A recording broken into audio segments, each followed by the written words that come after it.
It's tea time. Cheers. I'm Patricia Moore, and I come on here week to spill my tea. It is not gossip. It is the good news because I am walking day by day with Christ, building, strengthening my relationship, growing, learning, all the things, being convicted. I mean, just everything. And so I want you to join me on this journey. And that's why I come on here week to week, because I want to share with you some things that I experienced, but also some things that I learned, some things that I observed, some things people around me are going through. All right, what are we talking about this week? The past is history. Trust God for today and tomorrow. What does that mean? What am I talking about? Well, a lot of times, one of the biggest distractions I know in our life can be memories. Why memories? Because sometimes we constantly want to look back at how things were, how comfortable we were, who we were with, what was happening. Like we just want to stay in the past. And they constantly, for some of us, keep plaguing our thoughts because we constantly want to stay there in that moment, kind of bring that moment back where I question ourselves, why did this have to happen? If we could have just stayed, if we could have just, there shoulda, coulda, wouldas. But how many of us know living in the past robs us of our future? And I believe that is one of the biggest distractions of the enemy, to always make you want to look back at what you lost, or like I said, the shoulda, coulda, wouldas. But God is like, do you not trust me? Let's look at this. In the story of Lot, because we have to bring it back to Bible, the story of Lot's wife in the Bible reminds us not to look back. Why? I'll tell you why. God is asking us to move on. He sees things. He knows things. He wants to pull us from a place where maybe he has to destroy, get rid of, and he doesn't want us to be a part of that destruction. See, sometimes we want to hold on to things, but how many of us know that staying connected, you'll get the wrath that they receive or that may happen back there? You don't want no parts of that. We always say, oh, vengeance is the Lord. Do you want to be there when God unleashes his vengeance? All right, then, let's move on. It says, Lot and his family lived in Sodom and Gomorrah, the city that God was about to destroy due to the sin. I just said, if there was a reason why God is pulling you out, because he sees sin, because he doesn't want you to get caught up in that sin, because he wants you to move forward in him, purify yourself, he has something better, then you have to let go and not look back. It says, the city that God was about to destroy due to the sin and evil that was going on in that place. Maybe you didn't even know that there was sin going on, but God did. And that's why we have to learn to heed his voice, follow his instructions, and just be obedient. I was reading something I'll share with you. Of course, always reading.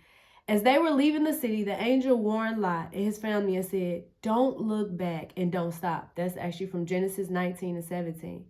But Lot's wife couldn't help herself. She looked back. Genesis 19:26 says, but Lot's wife looked back and she became a pillar of salt. Didn't I just say the destruction that God had for that city? You don't want a part of it. You don't want a part of that vengeance. God clearly said, listen, don't look back or else. And she became a pillar of salt, unfortunately. Because Lot's wife looked back, she missed out on the blessing that God had planned for her and her family. Staying focused on what's ahead, I know, can be challenging, especially when it requires us to leave. What's that word again? Comfort. We were so comfortable, so we thought, in the past. Even if it was dysfunction, even if it wasn't right, even if you knew that it was not giving God glory, even if you knew about the sin, we were still comfortable and would stay and fight in a situation where we knew that was not God's best. But if we keep looking back and holding on to those memories, guess what we're telling God? We don't trust his plans that he has for us. We don't trust the word that we read every single day. God, I know you have this for me. God, I'm trusting you for leveling up, some people say. God, I'm trusting for increase. God, I'm trusting for new. God, I'm manifesting. But he's like, but you keep turn it around. How can I do all those things for you? And you're showing me that you want to stay back there and you don't want to move forward with me. You don't trust me enough to let go. Quote, it says, but in those moments of doubt when God challenges me and says, why do you need to know beyond what I'm asking you to do? Don't you trust me? Have you forgotten that I have always been faithful and never once failed you? Trust comes from relationship, and that's why I come on here week to week. We make it more challenging when we don't know God for ourselves. That's one of the reasons we keep looking back. His word says and declares everything that we need to know about moving forward, about trusting, about history, about what he has done. God has a track record.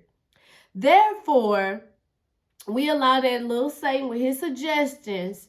Oh, remember this, look at that, look at the pictures. I know in my phone, there's pictures that constantly come up that show me the memories of what was. Distractions, right?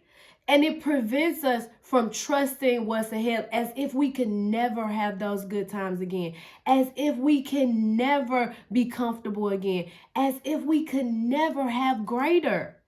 We can't see what's up ahead, I believe. That's what keeps us from moving forward. See, we know what happened in the past. We have something tangible we can look at, but we don't know what's going to happen up ahead. And I'm not saying throw away your memories, because some of those memories are great. Right? Nostalgia is what they call them. But what I'm saying is you can't live there. Anything we do in excess can be an idol. If you're obsessing over something, that can become a sin, because now you're placing your memories and your past over God. And he doesn't like that, because he wants you to always get uncomfortable, trust him, and walk forward. There's a reason why in our car, the rear view mirror is the smallest thing in the car.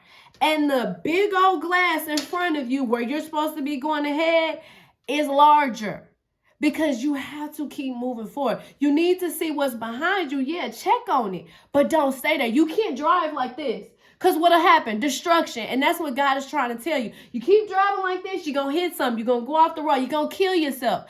Stop looking backwards. If I've delivered you and I want you to move forward, there's nothing back there that you need to stay in. Ask yourself, why do you look back? I ask myself that. Why do you look back? What is keeping you from staying focused and looking ahead and just focusing on God? Why can't we just be grateful for the Jeremiah 29:11? For God knows the plans that he has for us, a hope and a future. Why can't we just live there?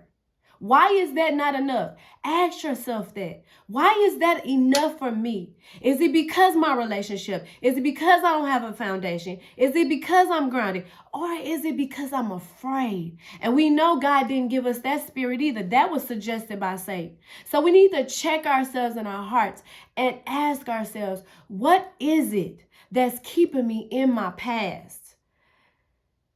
This is what I'm going to leave you with, because there's a scripture. If you have to live in your past, if you have to look back, this is what I want you to look back at. His word. Psalm 77:11-12 says, but then I recall all you have done. Oh Lord, I remember your wonderful deeds of long ago. They are constantly in my thoughts. I cannot stop thinking about your mighty works. If you have to look in the past, look at God's mighty works. Think on things that are lovely. Think on things that are great. Think on the things that God delivered you from. Think on the blessings. Think on how God saved you. Think of how God called you. Think about how God kept you. Think about how God protected you. Should I go on? If you have to look in the past, look at the mirrors. Be grateful for, oh God, yes, I did have kids. Oh God, yes, I did have a house. Oh God, you did do this before. Think on God and what he did. All right, that's where you want to be. But also say, Lord, because you did it in the past, I know you'll do it today and you'll do it tomorrow. And I want to be a prisoner of hope so that I can see and focus on my future. End quote. Let go of good things for better things. Let go of the good things, because some of the things were good. All things aren't bad. But let go of those things so you can have better. All right. I hope this helps you. Cheers.